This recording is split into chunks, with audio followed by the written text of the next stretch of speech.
আসসালামু আলাইকুম ভিউয়ার্স। আজকে ভিডিওটা খুবই স্পেশাল তাদের জন্য যাদের মোবাইলে স্টোরেজ কম, তাদের জন্য খুবই স্পেশাল।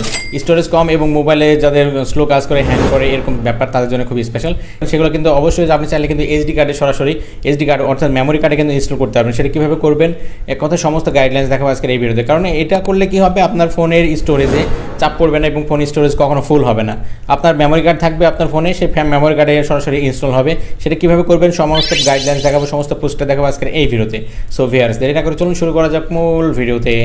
নতুন নতুন ভিডিও পেতে প্লিজ আমার চ্যানেলটি সাবস্ক্রাইব করুন এবং পাশে থাকা বেল আইকনে ক্লিক করে অল করে দিন এবং ভিডিওতে একটা লাইক করে দিন এবং আপনার মূল্যবান মতামত কমেন্ট করে জানান। গুড ভিডিও বা নাইস ভিডিও লিখে আপনি কমেন্ট করে দিন।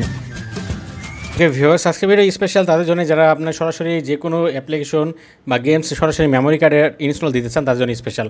সাপোজ মনে করেন কোনো একটা অ্যাপ্লিকেশন আছে আপনার, সেই অ্যাপ্লিকেশনগুলো সাপোজ এই অ্যাপ্লিকেশনে যদি যাই, মনে করেন এখানে যদি আমি ক্লিক করলে কিন্তু দেখতে পাবো যে এই অ্যাপ্লিকেশনটা মূলত যে ইউজ করা হয়েছে use to internal storage, external memory কার্ডে আপনার সেটা ইউজ করতে হবে। সেটা কীভাবে করবেন সেই জন্য দারুণ একটা সিস্টেম আছে, যার ফলে এখন থেকে যতগুলো অ্যাপ্লিকেশন আপনি ইনস্টল দেবেন আপনি সরাসরি সেটা হচ্ছে মেমোরি কার্ডে চলে যাবে। আপনার ফোন স্টোরেজ কখনো ফুল হবে না। সো এর জন্য কী করতে হবে, আপনি আপনার ফোনের সেটিংসে চলে যাবেন। সকলের ফোনে কিন্তু হবে, এটা কিন্তু এমন না যে আমার ফোনটা অমুক ফোন, আমার ফোনটা তমুক ফোন, এরকম না। সব ফোনে কিন্তু সেমভাবে সেম এই জন্য দেখতে পাচ্ছেন সার্চ বার পেয়ে যাবেন, সকল ফোনে কিন্তু সার্চ বার পেয়ে যাবেন। এখানে সার্চ বার ক্লিক করবেন সব। সেই জন্য আজকে ভিডিওর মধ্যে সার্চ করে দেখাচ্ছি আমি সমস্তগুলা যেন সবারই ফোনে ম্যাচ করে। সো এই জন্য লিখবেন, এখানে লিখবেন সার্চ বারে এসে লিখবেন বিল্ড নাম্বার, এটা লিখবেন, লিখে আপনি সার্চ করে দেবেন। বিল্ড নাম্বার লিখে দেবেন, লিখে আপনি সার্চ করে দেবেন। ওকে তারপর দেখতে পাচ্ছেন বিল্ড নাম্বার পেয়ে যাবেন। বিল্ড নাম্বার আপনি ক্লিক করে দেবেন। আমি বিল্ড নাম্বার ক্লিক করে দিয়েছি। এবার মূলত এই দেখতে পাচ্ছেন বিল্ড নাম্বার, এখানে আপনার 5 থেকে 6 বার চাপ দেবেন, মানে 1 2 3 4 5 6 7 8 এরকমভাবে। দেখতে পাচ্ছেন ডেভেলপার অপশন এনেবল, যতক্ষণ এই লেখাটা না আসবে ততক্ষণ পর্যন্ত এখানে চাপ দিয়ে যাবেন। ওকে দেওয়ার পরবর্তীতে ডেভেলপার অপশন কিন্তু আপনার চালু হয়ে গেছে। এবার সেখান থেকে মূলত আপনার একটা সেটিংস অন করলে কিন্তু হয়ে যাবে। তারপর থেকে সমস্ত অ্যাপ্লিকেশনগুলো মেমোরি কার্ডে ইনস্টল হবে সরাসরি। সো এবার মূলত আবারও সার্চ বার পেয়ে যাবেন, আপনি এই যে সেটিংসে যাবেন, সার্চ বার পেয়ে যাবেন, এখানে লিখবেন আপনি ডেভেলপার অপশন। সো আপনি লিখে দেবেন, অথবা আপনি লিখতে পারেন ডেভেলপার, যে কোনো একটা লিখে দিলেই হবে। এই দুটো থাকতে হবে এরকম না, শুধু ডেভেলপার লিখলেই হবে। মূলত ডেভেলপার অপশনটা অন করার জন্যই এত কাজ করা।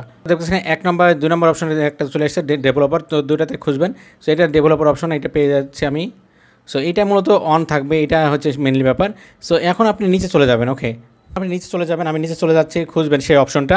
সো এটার পর থেকে কিন্তু আপনার টেনশন নেই, আপনি বড় বড় গেমসও ইনস্টল দিতে পারবেন। আপনি টেনশন নেই, যা অনেক সময় থাকে যে আপনি কোনো অ্যাপ্লিকেশন ইনস্টল দিয়ে আবার আনইনস্টল করে দেন, ফোন স্টোরেজ জায়গা শেষ হয়ে যায় বলে, সেই জন্য। কিন্তু আজকে পর থেকে কোনো টেনশন নেই, আপনি খুবই সুন্দরভাবে ইউজ করতে পারেন। আপনি নিচে চলে যাবেন, আরও নিচে দেখতে পাচ্ছেন এইটা মূলত ব্যাপার। এখানে লেখা আছে make any app eligible to be written to external storage, মানে আপনাকে বলা হচ্ছে আপনার এক্সটার্নাল স্টোরেজ মানে কিন্তু মেমোরি কার্ড, তো আপনাকে অন করে দিতে হবে। ব্যাস এতটুকু কাজ, এটা কিন্তু অন থাকবে। এটা মানে অন থাকা মানে কিন্তু আপনি এখন থেকে যে কোনো ইনস্টল দেবেন, যে কোনো অ্যাপ্লিকেশন, সেই অ্যাপ্লিকেশন সরাসরি কিন্তু আপনার মেমোরি কার্ডে চলে যাবে। তারপরে দেখুন আমি যদি এখন যে কোনো অ্যাপ্লিকেশন আপনি প্লে স্টোরে এসে যে কোনো বড় বড় গেমস যদি আপনি দেন, যেমন পাবজিও যদি দেন, পাবজি গেমও যদি দেন, তাহলে তাও কিন্তু দেখবেন আপনার সরাসরি কিন্তু মেমোরি, এটা কিন্তু প্রায় 2 GB, মানে এরকম বড় বড় গেমস 1 GB মতো, এটা ইনস্টল দিলে তাও কিন্তু আপনার মেমোরি কার্ডে চলে যাবে খুবই সহজে। সো এভাবে করে চাইলে কিন্তু আপনি এই সিস্টেমটা করতে পারেন, করলে কিন্তু যে কোনো অ্যাপ্লিকেশন আপনি সরাসরি মেমোরি কার্ডে ইনস্টল দিতে পারবেন খুব ইজিলি। সো এটাই দেখানো চলে আজকের এই ভিডিওটা কেমন লাগলো অবশ্যই কমেন্ট করে জানাবেন। এবং এই ভিডিওটা যদি আপনি ফেসবুক পেজ থেকে দেখে থাকেন তাহলে প্লিজ আমার ফেসবুক পেজটা ফলো করবেন।